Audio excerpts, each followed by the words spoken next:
Boro Dollaz, get at me.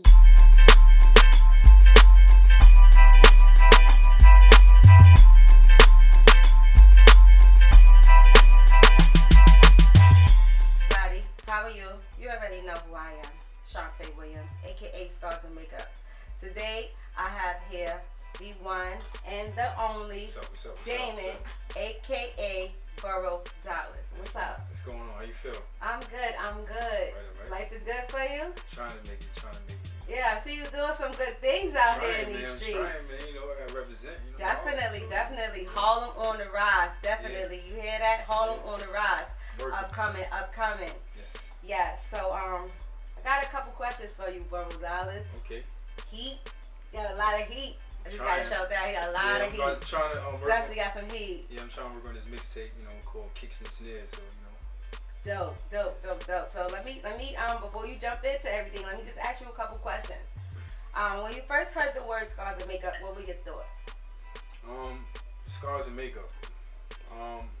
The breakdown before the build up, Dope. Just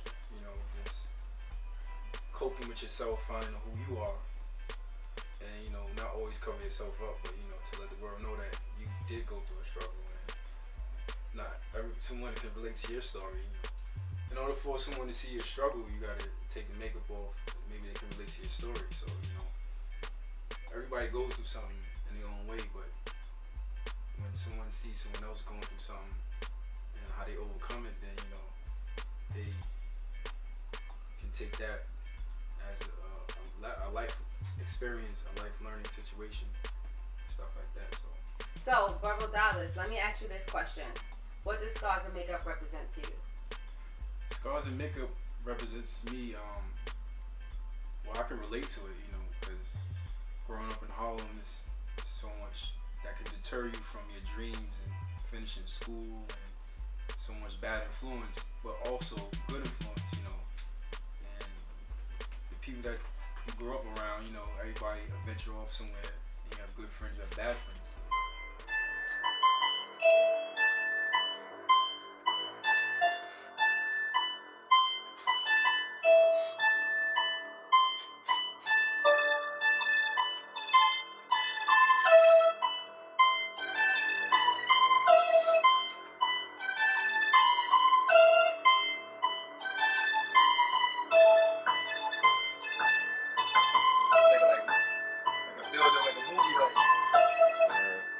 I got like a different sound, so I'm trying to sound different.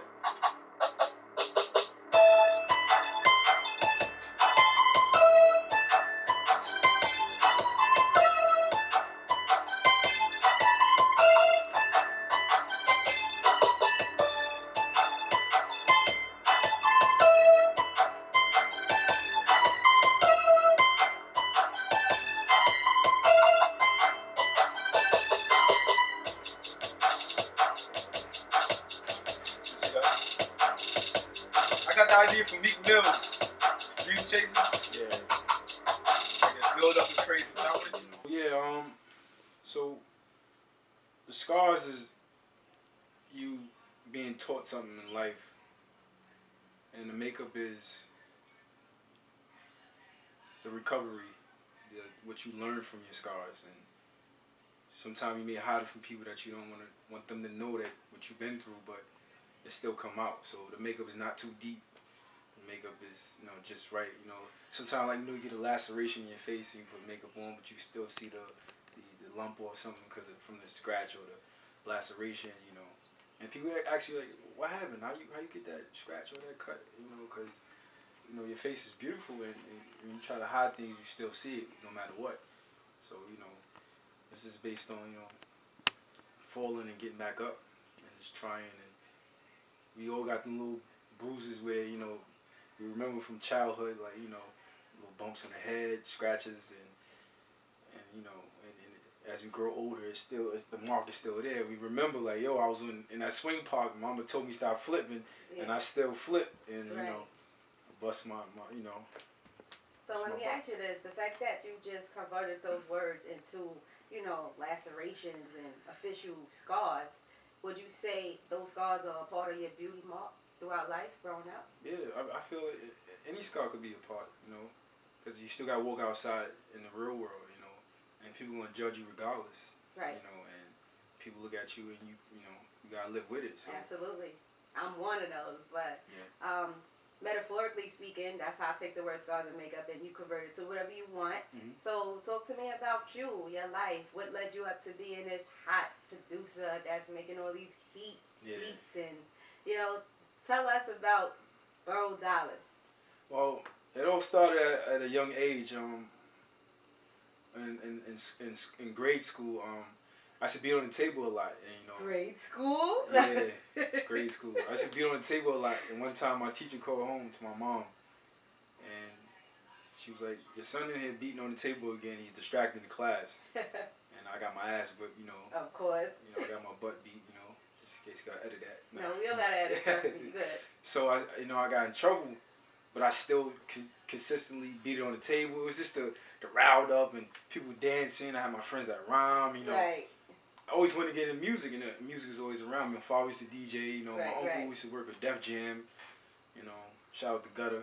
Shout out Def Jam. You know, and music always been around me, and then I had like, you know, I used to walk, like, you know, and I used to hear strange noises, and then like the noise would sound different, and it'd be in my head, and I'm like, yo, that sound like a rhythm, like the water dripping. You be in the one room, the water dripping, doop, doop, and then the rhythm start going in my head, like, and I'm like, yo, like, and I'm like, am I bugging out, you know? And from there, I was like, I asked my mom one day, I said, can you get me some music equipment? Now everybody knows this stuff ain't cheap, man. Nah, not at all. And so my mom, she couldn't afford it at the time, you know, so I always wanted the equipment. So I started interning at Dream Sound Studio between 126th, 125th, and 8th Avenue. Yeah. And I started interning there. And at the time, the boss name was Roger. And it's funny how I got in there because my brother at the time, he was singing. And he was like, yo, D, I got the studio, come to the studio, da, da, da. So I came, like, wow, my first real studio. Like, right. And I fell in love. Right. So at night he would leave. So he said, all right, see you later. So my brother stopped going, and I continued to come. Right. So the owner was like, yo, listen, guy, you can't hang out here. I'm not hanging out, you know. But at the same time, he didn't know I was trying to learn and learn the music field. Absolutely. So what we all do, I became a store boy. Of course, right? So I started going to the store. I started sweeping, you know. Right. I started doing that. And then he felt comfortable. He saw that I don't mean harm. So he'll allow me in. So he would leave at night. I used to look in the books. I used to watch the sessions being engineered by Rock. And then that's when I started running across Jay Mills, Ron Browse, and all these upcoming, you know, stars back then at the time, if they didn't have a real major buzz. And from there, I just self-taught myself. And then from there, the manager of the boss, well, he worked under the boss. He told the boss, he said, yo, you know, Boro know how to engineer, right? He said, no, get out of here. He said, yeah. So I was like, yeah, I know how to engineer, but I'm not too good. So he was like, well, we see what's up. So he just pushed him to the side, whatever. So one day Rock didn't show up, the main right, the engineer. main guy, right. And they threw me in there. It was a large session. It was like this reggae group. And I kid you not, I was so nervous. I was sweating. My hands was just like, you know how you got the tub, you got the wrinkles on your fingers? Yes. I'm like, oh, man, I'm super nervous. And then I did the session, and then when he left, he gave me the money. And I looked at the money, and I said, whoa, I got all this money with, you know, for the engineering session. It was 5 hours, but they charged me like $50, $65 an hour. Right. And then they started requesting me, and then they had 2 rooms. They had room B, room A. Okay. They gave me room B for hourly sessions, you know. And people in the neighborhood, you know, started coming. Then everybody started noticing me. And right. And that's when DJ Webstar was rocking, with Young B. And, shout out to DJ Webstar. Yeah, you know, they was rocking it. They was doing their thing, you know, and everything my name started building. Right. Next, you know, my phone started ringing. Yo, you in the studio, yo. And then that's how me and Ron Browse connected. You know, he would call me like, yo, I want to lay down a track, you know, it was rough draft. And right. Did you record it, da-da-da. And then we built our relationship. And then that's when he dropped the underground movie, Pay Up. Pay Up, yeah. And I got my little cameo. Movie. Yeah, I got my little cameo in there. Yeah. I was a kid with the camera. I came up the steps. Yeah, And then sitting around him, and I should see how And he used to bring the dopest beats. Yeah, Ron Browse. Shout out to Ron Browse. He got heat too. Fire. Shout out to that. She don't like me. Buzzing. And telling you, yo, he used to bring some beats. I was like, yo. Oh my gosh! You just have to have that face on. Yeah, like that producer face. Yeah. Like, yeah. So, and then me and T-Rex, we always grew up. We grew up together. So right. He was doing his thing, and then he found out engineered. He had his studio in his crib. Right. And that's when I finally got a chance to really get a taste of producing. Yeah. Right. He had the Phantom. He had the Triton. Had the Avalon. He had a whole bunch of equipment. Wait, what is that all a part of the DJ equipment or the producing equipment that you just named? It was actually it's producer and recording equipment. Oh, okay, dope. So I went to his crib and I spent nights and he used to go to sleep like, yo, Dollaz, I'm going to sleep. And I be in there and just learning. And actually I self-taught myself and also observed and I asked a few questions. See, in the music world, if you don't have the talent and you consistently ask questions, a lot of people want to help you. Right, that's true. So that's like the scar of it. You know what I'm saying? So the makeup is you going to hit them books and you read it and you teaching yourself. So when you do come out, you're like, oh wow, you know what I'm saying? So you're looking good, makeup. You feel me? Absolutely. So super dope. Yeah. So it's like I self-taught myself and then I finally got a little bit of money. I started working, you know, and I had my firstborn, my daughter Alana.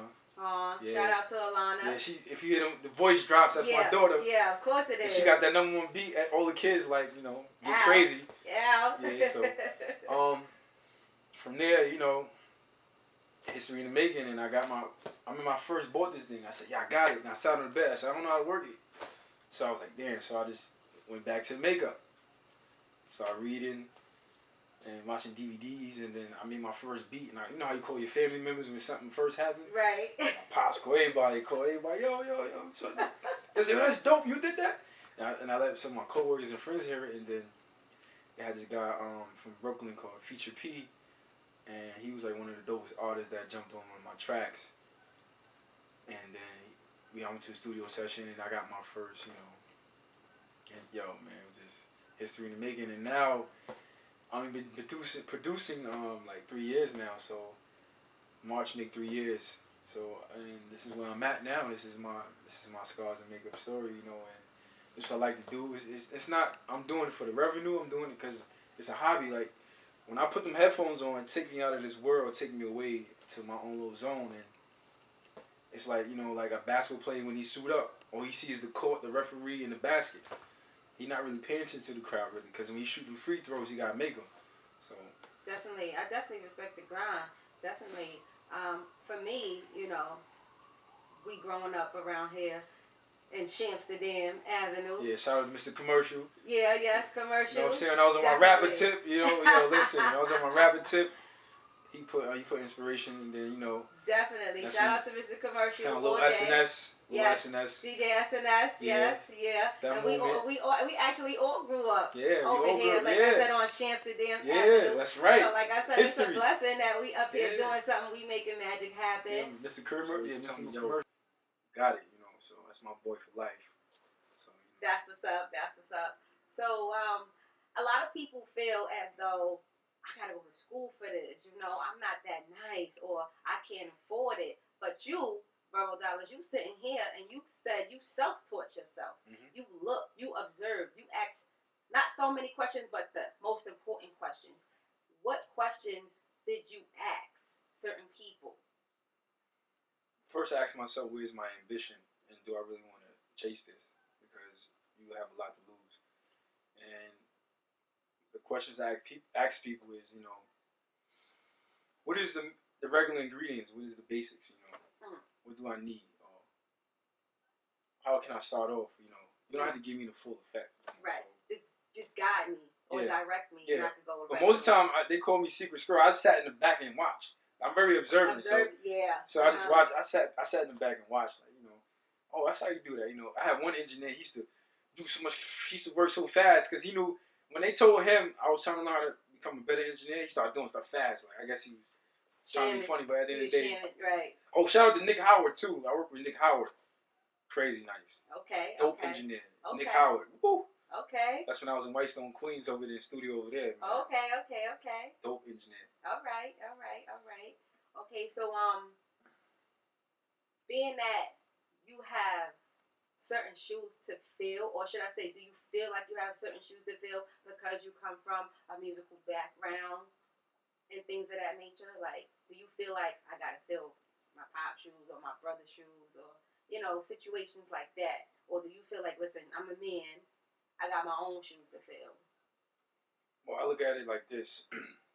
I'm more of a role model because my daughter really look up to me. So she love music just like me. Okay. As far as filling shoes, only shoes I should fill is mine because at the end of the day, I don't know who's watching me, who's following me. Right. So I gotta make sure my own shoes is right before I try to fill somebody else's. Dope. That's dope. That's dope. That's dope. You just said your daughter, she's like, you're everything and you're her everything. The fact that you put her on your beats with that beautiful voice that she has, do you feel like when she gets older, would she be a part of everything that you got going on, or even get her own thing going? Would you support her? I will support her whatever, no matter what she chooses to do. I always tell her, you have the right to be whatever you want to be. Just gotta finish school and stay focused and don't be distracted. This is a rough world out there, and I try to stay on top of her. I try to show her, you know, the aspect of what a real man is as far as growing up. And I guide her, and I tell her so. Whatever she chooses to be, it'd be dope if she'd be the first female producer. I mean, not the first, but like really, like how Swiss Beats and Kanye, like that. But and then she's a female with it. Yeah, right. that'd be dope. But it's whatever she chooses to be and whatever she chooses to do. It's on her. Mm-hmm. All I could do is just support her and be, her backbone. So back to the other question. When I was saying, because we got a little bit off topic, when I was saying that, people feel like they can't do this, and you said, once again, you self-taught yourself. What advice can you give to young men or young women who are out there who are looking into getting into that field of producing or making beats and, engineering, and they don't have a clue, but they feel it and they hear it like you did? Well, the advice I can give is school is always an option. You can't go wrong with school. Right. If you can self-teach yourself. Just have that ambition, and no matter what anybody say about your craft, remember there's millions and millions of people out there. 500,000 may not like it, 500,000 may like it. Right. Always stay to yourself and be yourself. Don't let anyone convert you to be somebody you want to be and you feel uncomfortable. Like me producing, I have my own sound, but it's natural because I mainly stayed in my room and locked myself in my room and just did my own thing. So when I exposed it to the world, I was like, oh, that sounds different. It sounds like a little Swiss, a little Kanye, a little bit, but it sounds different. Now I think if I had like people around me and always around me, maybe I'd have ventured off a little bit, but you still got to stay focused no matter what. No matter what, just keep. If you have a dream, chase it. Keep it going.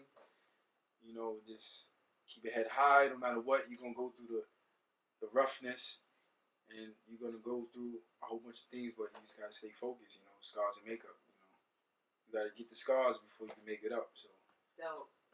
So, you know what I'm about to ask you, right? You gotta play some exclusive heat. You gotta give Scars and Makeup something exclusively.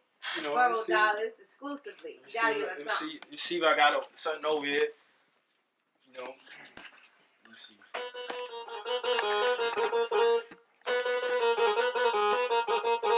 me see what's going on here.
button or something to press? Yeah, so, I'm about to be nice in a minute. So basically, these are pads. Uh-huh. We'll move the chair out for you. I don't know what I'm doing. So basically, it's an exclusive lesson. So these are pads, and basically I upload the sound to the pads. Snap, got my kick. This is a sample I was playing with. So you just this.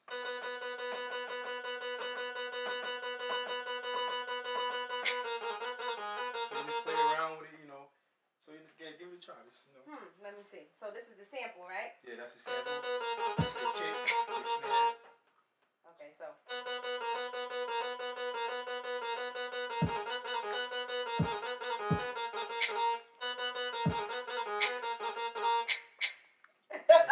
Exclusive. Dope.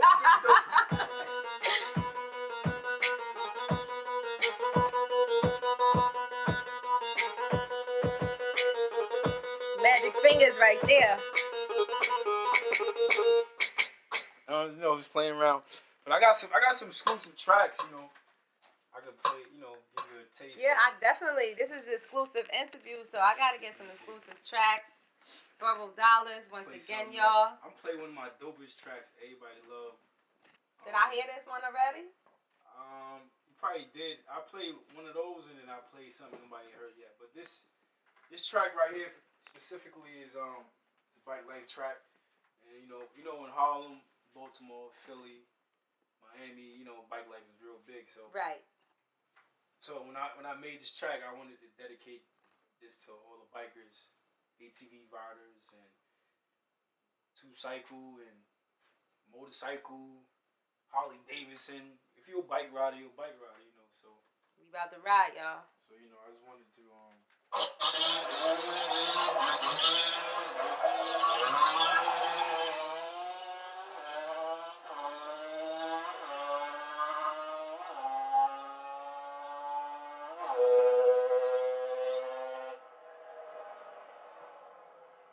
Boro Dollaz, get at me.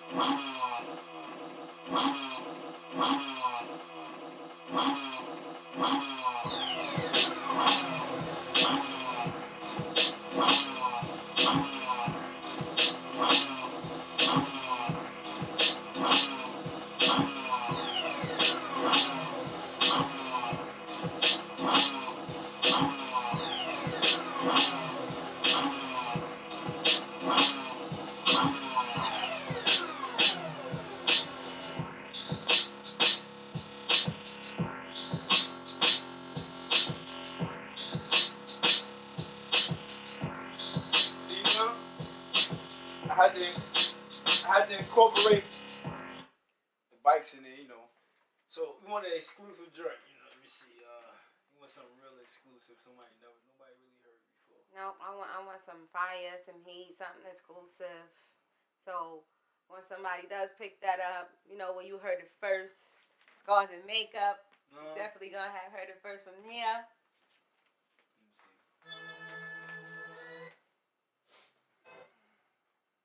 Excuse the wire, you can tell I use the equipment a lot, though. It's all right. You could grinding. We grinding. All right, hold up. Exclusive, never heard before. Straight off that mixtape, Kicks and Stairs. Get at me.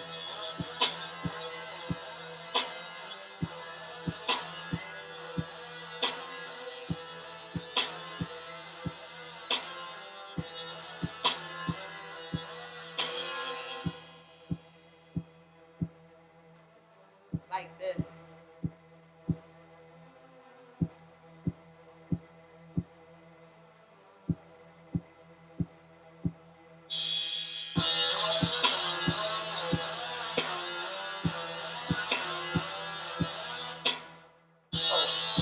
Super dope. What you just gave us, a lot of heat, a lot of exclusive. Now me, I don't know anything about any of this stuff. So explain to me what you're working with, what you have in your hand, what's there, what's giving you all this hot heat. So every producer has their own kind of equipment they like to use. preference is the NBC Studio. It's portable, lightweight, throw it in your book bag, and you can make so much. The way Akai expand this and the ideas you can just put on a pad and make so many dope samples, whatever. I choose this, So I go anywhere. If I travel outside the country, I take this with me, with my MacBook, and I make beats. This is the big boy, the MPC 5000, first music equipment I ever bought. It has heavy drum bass, heavy kicks, great sampler. The Q links is dope, pads, and then up here I have me a Core Chrome.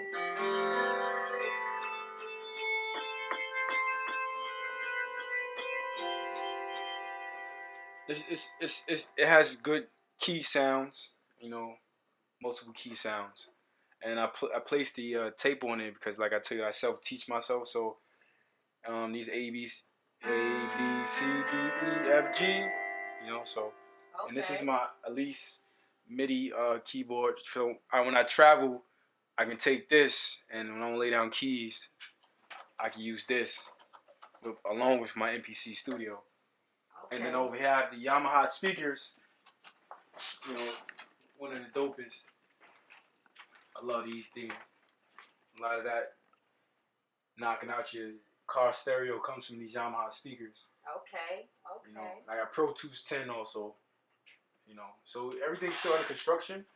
I'm still trying to, build things up. So that's all right. This is all hood love right here. This is how you start off, Right. So this is hood love. They say it doesn't matter how your workplace looks. It's the sound quality. Exactly. And like I said, this is hood love once again. Yeah. You may not be able to get this close to him pretty soon. So, we got that exclusive from Scars and Makeup right here. I can't forget my Audio Technique headphones. Oh, okay. I don't want the neighbors complaining all day about me. So,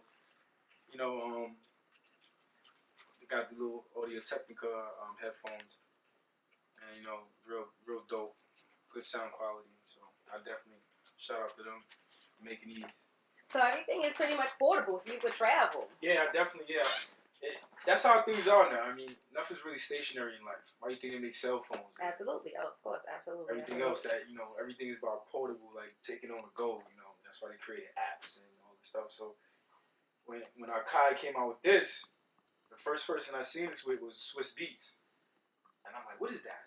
And that's when Instagram started popping. He was boom, boom, boom, boom, making that heat, and I'm like, what is that?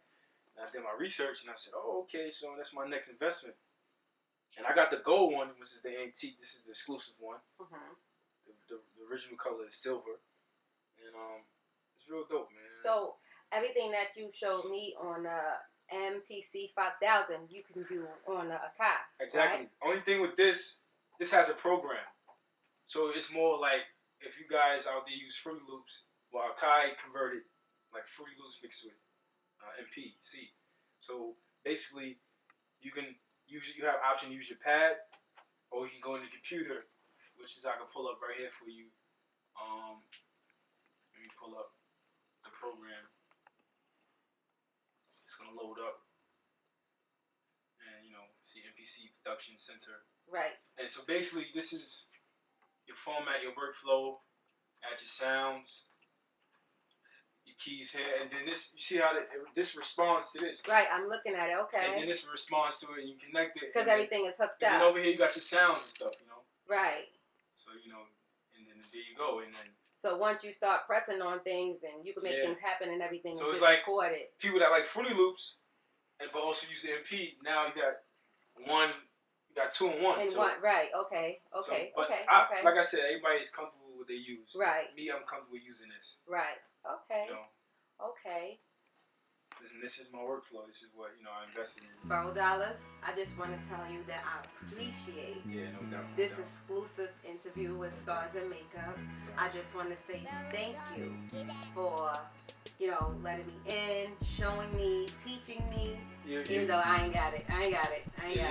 You're the first, actually. So. Super dope. Yeah. So I'm saying, see, I'm first for everything. That's what's up. Took off the makeup. You got in that grind. Yeah. You got an exclusive to see him grinding, you see me grinding, and we grinding together. Once again, I just want to say thank you, and you know, much success, much love to you. Same here to you. Okay? Same here to you. Definitely. Scars and Makeup, y'all. Go get that. Shout out to Shantae Williams, Scars and Makeup, dope book, Amsterdam. If you want to get in contact with me, want to reach me, want to see what I'm doing, at Boro Dollaz, BoroDollaz, and on my Instagram, Twitter, and my SoundCloud, all that will pop up. You hear some of my latest tracks, and I'm working on my YouTube, you know, to get the videos going. So, but until then, scarsandmakeup.com. Check it out, see it, view it. Shantae Williams, holla at me. Believe that.